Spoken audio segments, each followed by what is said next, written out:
as an deis an díosparach seo, ní aontaim leis an room ach an buchas go dtí sin féin as ocht an díosparach agus go dtí an Aaron Martin as mulla rún an rialtas freisin. I concur it's clear right across the House that there seems to be general agreement on the value and the importance of public service broadcasting, which is not exclusive to RTE. There seems to be agreement that it must be supported, it must be properly funded. That is welcome.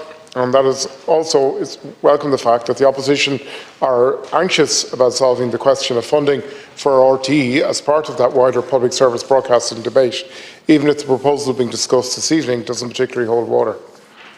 There are a number of areas I'd like to address. There is no doubt we are at a very critical juncture in relation to RTE. There is a critical, long-standing need to reform the funding model. There is a critical need to ensure certainty and sustainability. But for this, there is also a critical need to consider the most sustainable way to provide a long-term funding model for something that is as vital as public service broadcasting and the role of RTE within that. I must also say that despite what others want to say, there is no mixed messaging coming from this side of the House. The Government has been clear in its commitment of reform of the TV licence, but it is also clear that there is more than one way in which we can do so.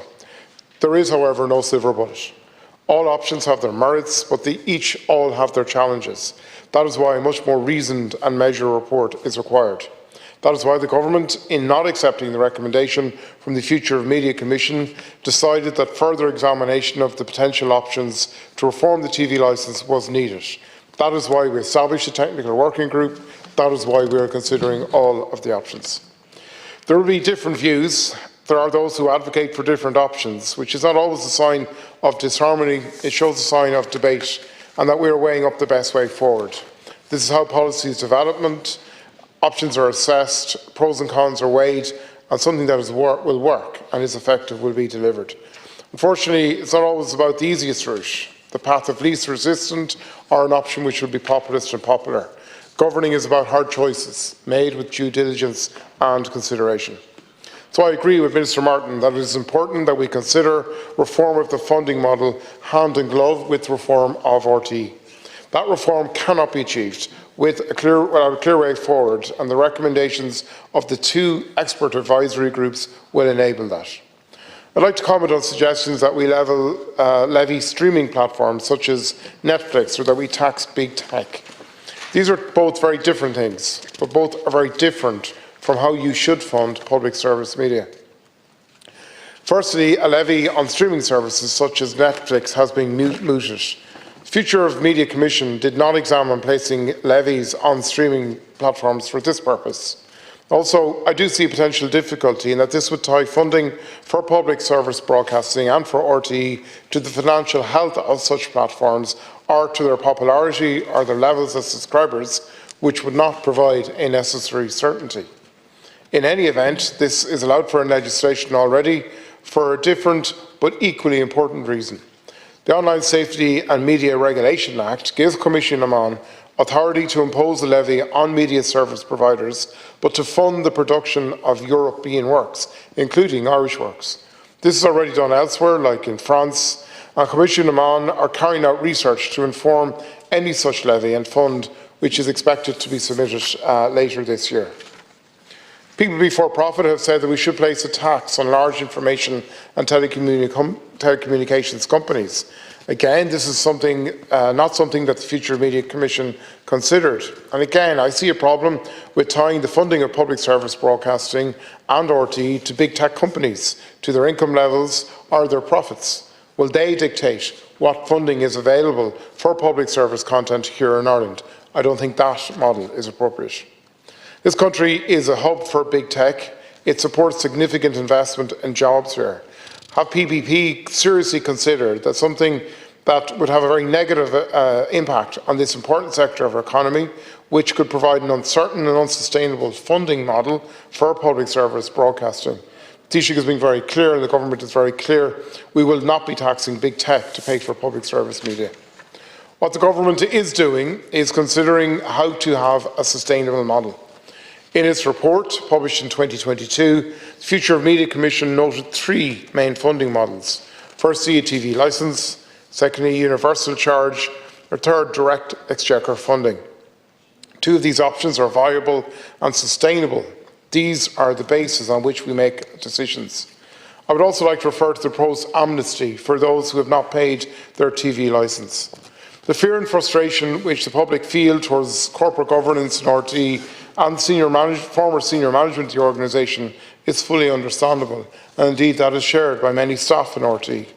However, until we have a fully thought out and planned replacement, the TV licence fee is the funding model. It is the law, and we cannot accept anybody suggesting that we do anything to encourage further evasion of a legal obligation.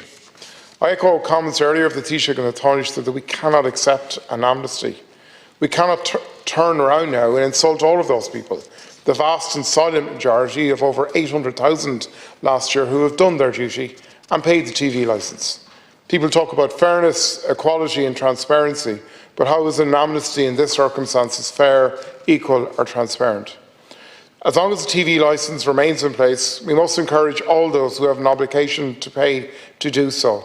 That allows them to play their part in supporting public service content. A number of other issues that are not directly related to the TV licence, but in relation to the various reports and controversies surrounding RTE have been floated this evening, and indeed are often discussed in the same breath as the TV licence. However, as Minister Martin alluded to earlier this evening, there seems to be more that unites us than divides us on this issue. The Minister has said before that if we as elected officials truly believe in the importance of public service broadcasting and a sustainable funding model, then we must all play a proactive part in ensuring that it can be achieved appropriately and sustainably. This will require legislation to reform the TV licence, and judging by the widespread support for that reform, I'm sure the deputies right across the House will support its passage when the time comes.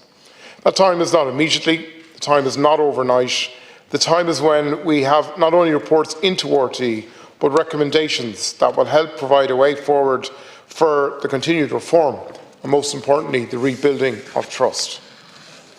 In conclusion, what the Government is doing is to be considered and measured in assessing the best option to fund public service media. We are looking at the options available and will make a decision that is in the public interest, that is in the interest of all public service media, not just RTE, and I endorse the remarks of all deputies about other local radio channels, independent broadcasters, etc., and a model that provides certainty and security and respect to those who work in public service broadcasting, to those who work in RTE, as well as independent producers and independent production facilities. But we can only do this when we have a clear pathway to restoring trust and confidence in RTE.